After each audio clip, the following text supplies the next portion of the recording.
எல்லோரும் சொன்னார்கள் இன்று ராமநவமி என்று சொன்னார்கள், அனுமன் ஜெயந்தி என்றால் நமக்கும் அவர்களுக்கும் தேதி மாறி வருகிறது.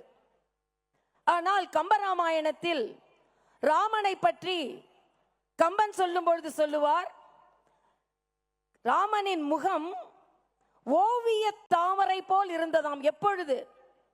ஏனென்றால் தாமரை என்றால், உண்மையான தாமரை என்றால் வாடிவிடும். அதனால் ஓவிய தாமரை போல் இருக்கும், எப்பொழுதும் வாடாமல். எப்பொழுது என்றால், நீ அரசாள வேண்டும் என்று சொன்னாலும் அதே நிலை இல்லை, நீ இப்பொழுது அந்த வாய்ப்பு இப்பொழுது உனக்கு இல்லை என்று சொன்னாலும் அதே நிலை. ஆக காட்டுக்கு போவென்றாலும் இல்லை, அரசால் என்றாலும் ஒரே நிலையில் ராமன் இருப்பான். அதே போல தம்பி அண்ணாமலை அவர்கள் இன்று ஒரு மிகப்பெரிய கடமையை ஆற்றி ராமராஜ்யம், கிராம ராஜ்யம் தான் ராமராஜ்யம் என்று சொல்வார் மகாத்மா காந்தி.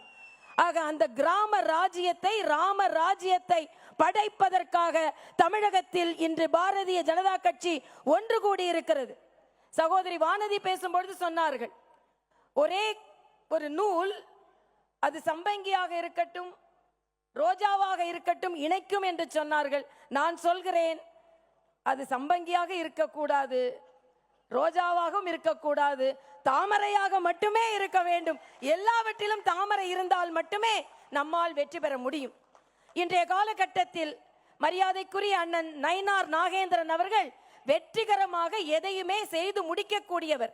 அவர் இன்று திராவிட முன்னேற்ற கழக கூட்டணிக்கு சிம்ம சொப்பனமாக இருக்க போகிறார். தாமரை மலர வேண்டும் என்று நமது சொப்பனத்தையும் அவர் நிறைவேற்ற போகிறார் என்பதைத்தான் நாம் எல்லாம் இன்று எழுதி வைத்துக் கொள்ளக்கூடியது.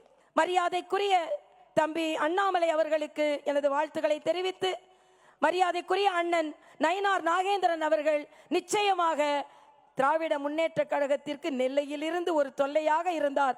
ஆனால் இன்று தமிழகத்தில் இருந்தே ஒரு தொல்லையாக அவர் மாறுவார். நிச்சயமாக நாம் எல்லாம் வெற்றி பெறுவோம் என்று சொல்லி, சூரியன் உதிக்கிறதோ இல்லையோ,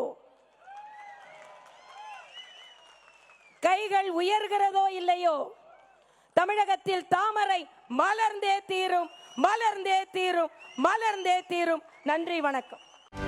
செய்திகளை உடனுக்குடனும் துல்லியமாகவும் தெரிந்து கொள்ள சப்ஸ்கிரைப் பண்ணுங்க.